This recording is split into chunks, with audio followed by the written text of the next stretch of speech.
তারপর বন্ধু চলে এসেছিলাম বাড়ি। তো আমার যাওয়ার ছিল একটা জায়গায়, তো ওখানে ভাইকে আমি বলেছিলাম, ভাই বললো ঠিক আছে আমি যাবো। এই দেখো ফুলবাগানের দোকানগুলো এখনও বন্ধ, কারণ যেহেতু দুপুরে হয়ে গেছে ওই জন্য বন্ধ ছিল। তারপর আমি চলে এসেছিলাম পার্লারে, কারণ আমার একটা ক্রিম নেওয়ার ছিল। তাই এসে দেখি কেউ ছিল না। তারপর ভাইয়ের অবস্থা দেখো। টুকি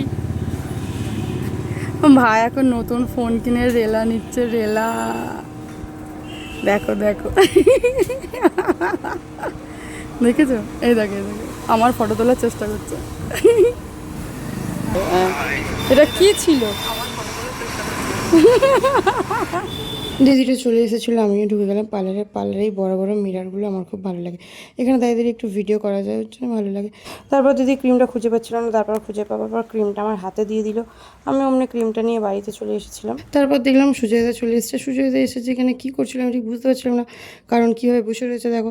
তারপর বেরিয়ে গেলাম আমি পার্লার থেকে। ক্রিমটা নেওয়ার পর দেখি ভাই বাইরে রিলস ঘাঁটছে। কী করবে, যেহেতু ভাই বাইরে দাঁড়িয়েছিল ওই জন্য বাইরে দাঁড়িয়ে দাঁড়িয়ে রিলস ঘাঁটছিল। তারপর ভাই বললো টিনাদি সোডা খাবে, তো বললাম ঠিক আছে। তারপরে এখানে সোডা তো খেতে এসেছি, কিন্তু এখানে ভাইয়ের নাম্বার দিয়ে অনেকক্ষণ ধরে এরা খোলার চেষ্টা করছিল, খুলতে আর পারছিল না। কী আর বললো, ব্যাংকের স্টেটমেন্টটা দিচ্ছিলো কিন্তু খুলছিল না। সোডার দোকানে দাঁড়ানোর পর জানতে পারলাম ফোনেরই অবস্থা। ভাই বললো ঠিক আছে খাবো তো অবশ্যই। তারপরে আমি ওকে নিয়ে চলে এলাম দুটো সোডা, কিন্তু ভাইকে দিতে না দিতেই ভাই খেয়ে নিল। তারপর আমিও খেয়ে নিলাম। খেয়ে নেবার পর বেরিয়ে পড়লাম বাড়ি যাওয়ার উদ্দেশ্যে।